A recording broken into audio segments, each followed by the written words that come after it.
It's your privilege this morning and my honor to introduce to you someone who's going to change the way you think about your employees' engagement and their success. Please welcome to the stage, Margaret Graziano. This is my fight song. Take back my life song. Prove I'm alright song. My power's turned on. Good morning.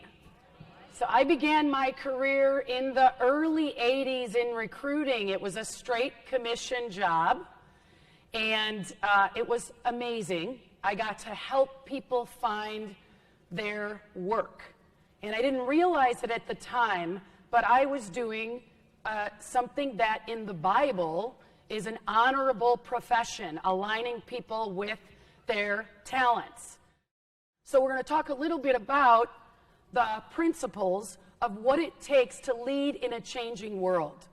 Scott mentioned we're living in times that we've actually never lived in before. We have the lowest unemployment rate since the Korean War. None of us have ever had to recruit or hire or retain in this market.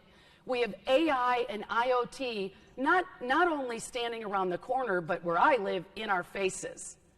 Most of the tasks in HR that are left hemisphere, which we're going to talk about in the next 45 minutes, will be replaced by artificial intelligence.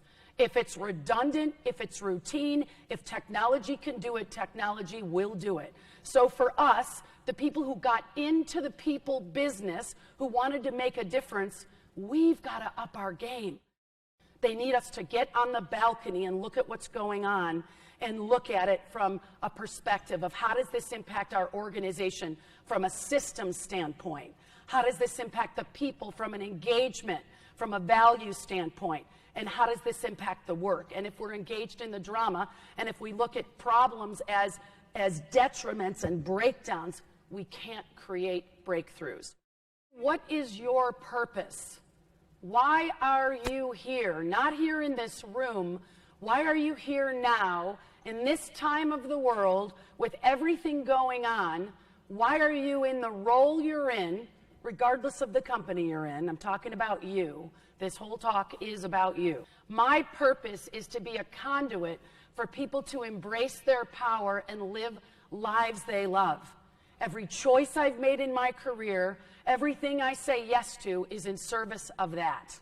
This is a neuroscience ladder. We call it the ladder of 7 levels of personal, group, and organizational effectiveness. Said in another way, this is the ladder of consciousness.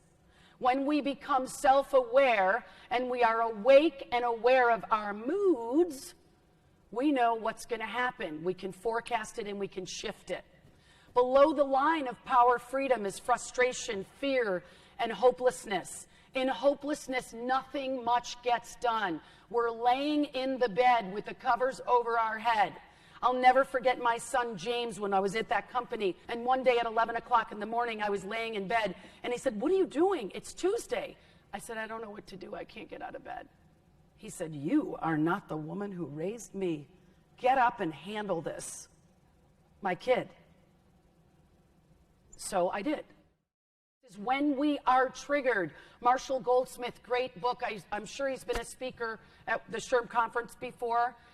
Triggers. When we are triggered, when our amygdala says, warning, warning, warning, you're in trouble, which, by the way, it could just be your boss coming in, it shoots out adrenaline and cortisol through our body in high doses. And those high doses impact our ability to think.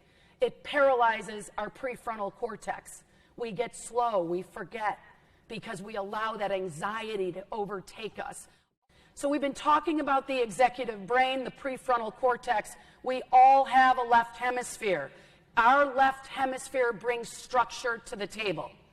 Without using our left hemisphere, and if you're in my course this afternoon, we're going to do tons of this, it's all about bringing structure. Structure, discipline to a chaotic world, and HR is very chaotic at times. Right hemisphere is all about freedom. The name of the game is integration. It's using both hemispheres and using all of our executive brain to make things happen.